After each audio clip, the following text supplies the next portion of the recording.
Hello, welcome back to BJG Reptiles. Today I'm going to be making a quick video for my TikTok and my YouTube, and we're going to be talking about a couple things that I have stumbled across on multiple TikTok accounts, usually from the younger generation, and I just wanted to talk about ball pythons and a couple of other things that aren't reptile related.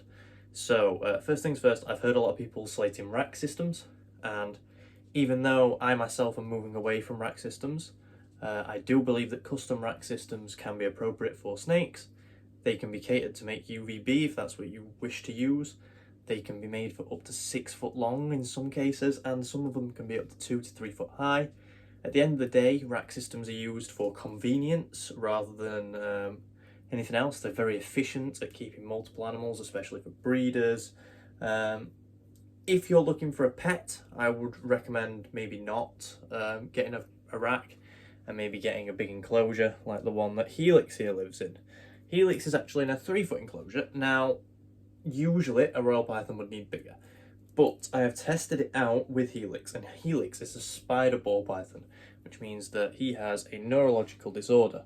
Now, this neurological disorder basically makes him corkscrew, and I have found that in the bigger enclosures it's actually a little bit of a danger to himself.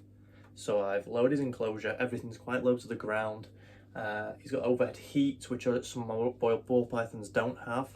And I found that this tends to calm the corkscrewing down. As you can see, he's still got a little bit of a wobble, but there's a lot less of the corkscrewing going on, which is really, really good to see, because when I first got him and I first introduced him into his enclosure, it was not very good at all. But that leads me on to my first point, my second point after the racks, is that someone, I won't mention their name because I'm not up for slandering people, but they said that living in a rack will cause a snake to have a neurological issue.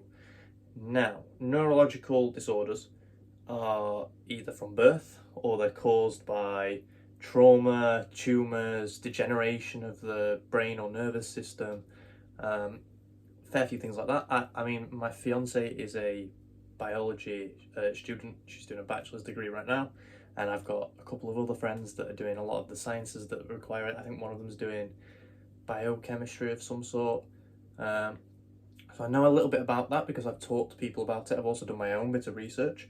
And neurological disorders can't be caused by living in a smaller space, which is what she was trying to argue. Now, what I will argue is if their growth is stunted, that could cause a neurological issue, as it could damage the nervous system, which would be a prime candidate for a neurological disorder. However, that doesn't happen in the racks that we're talking about right now. My other point is that racks are brilliant for baby snakes, because baby snakes tend not to thrive in a larger enclosure. Gordon is my only exception to this fact. He went in a 2 by 1.5 foot enclosure straight away, or 2 by 1, 2 by 1, 2 by 1, you get what I mean. He's grown up in that completely fine. He's been alright, but I believe the breeder had him in a rack that was a similar size to that, so it makes sense that that was the case. However, I have 2 water snakes over there and a corn snake in my hatchling rack, and I know for a fact if I put them in a 3 or a 4 foot enclosure, which is what they will live in when they're adults, they would not eat. I would not be able to find them, they wouldn't be able to display, there'd be no benefit from it at all, other than maybe with the water snakes adding a waterfall feature, which obviously I cannot do in a rack. Now, if you're willing to make a small enclosure that's for show and then upgrade them or block it off and spend so much money on doing that, perks to you, but it's not necessary. My other fact actually isn't reptile related. This is by the same person that commented on neurological disorders, saying that cats cannot be allowed outside. Now, I know this is a little bit off topic. Obviously, I'm an exotic animal channel, but some of you may know that I own 3 cats. I own Lilith, Mabel, and Flower. Now, they are indoor cats, and I will never personally let them outdoors unless I somehow own a large plot of land with a large field around it. But the reason I'm saying, from the UK point of view, that cats can be allowed outside is that if you've got a big plot of land, or if you're on in an estate that doesn't have many cars, or you live next to a back road that people don't really drive past, there's not really any danger to letting the cat outside as long as it is spayed or neutered and it has a microchip. And some microchips now are actually offering a tracking service, which is even better if the cat decides to run away. Now, I'm not saying you should put your cat outside. If you've got enough enrichment inside, I would personally recommend doing that. but it doesn't mean you can't if you want to let your cat outside. Sometimes it can be easier to train them to wee and poo outside, which obviously don't do, because they do go and shit on other people's gardens, and yeah, not fun. But you get my point. It can be easier, especially for like elderly couples and stuff that might not be able to do the litter all the time, and they just want an animal that's going to come in and cuddle them. I get it. They're also obviously lower maintenance than dogs, which are the obvious choice for people like that. But yeah, that's my point for that. My other point is someone said that the Aspen, so not the Lignocell that I use, but Aspen, is too dusty and it moulds. Now, I would agree that Aspen is a dustier alternative to the Lignocell brand that I get. I don't actually, oh I do. So I get the Habitat Lignocell, and I have found that that is not very dusty at all. It's ideal for the colubrids in the smaller enclosures.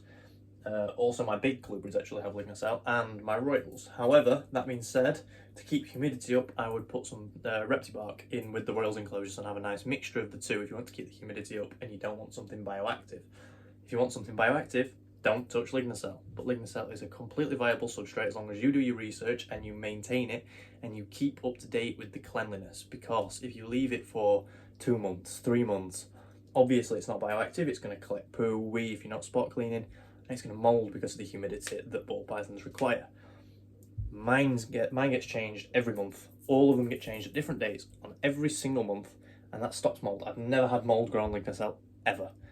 In fact, I tell I have once in one of the ball python's vivs in the rub before I put the air holes in it, because I put 2 little air holes in it. I'd only put them on the side and needed some on the top to create a little bit more ventilation. Never had mould occur since, or before that.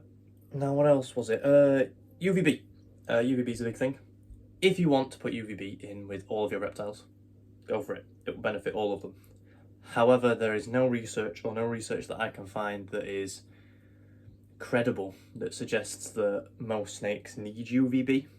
I would argue that it's a benefit for any animal, providing you've used the right UVB. However, if someone already owns a snake, or if they're buying something as a baby, UVB is not that necessary. And also, like, I don't have UVB for Helix, or, well, actually any of my snakes. None of my snakes have UVB. However, I will be adding one to Henry's Viv, which is that one there, with all the business cards on top of it.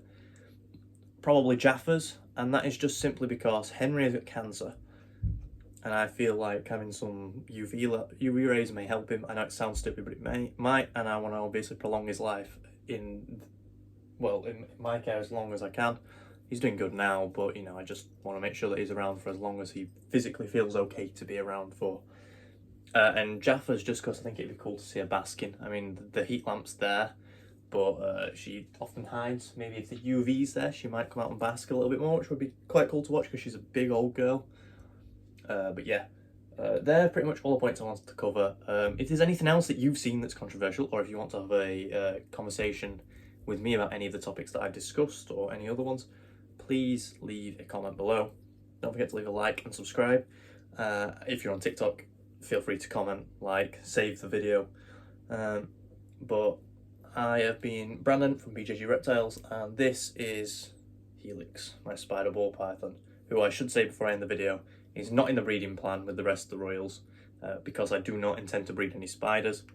He is a rehome that I got from Snakes and Adders. Someone handed them in there, and I thought I could give him a home because I had a spare enclosure going, and he now lives in a different one, but I had a spare enclosure going. He now lives in this 3-foot enclosure because I feel like that is what's suitable for this snake's needs specifically. I would recommend for a snake this size a 4-foot by 2-foot enclosure. This is a 3 by 1.5, but just because of what obviously problems Helix has, I'd rather keep him in a smaller enclosure with a clutter but not any high climbing places. Don't want him to be a risk to himself. That being said, I shall see you next time. Goodbye.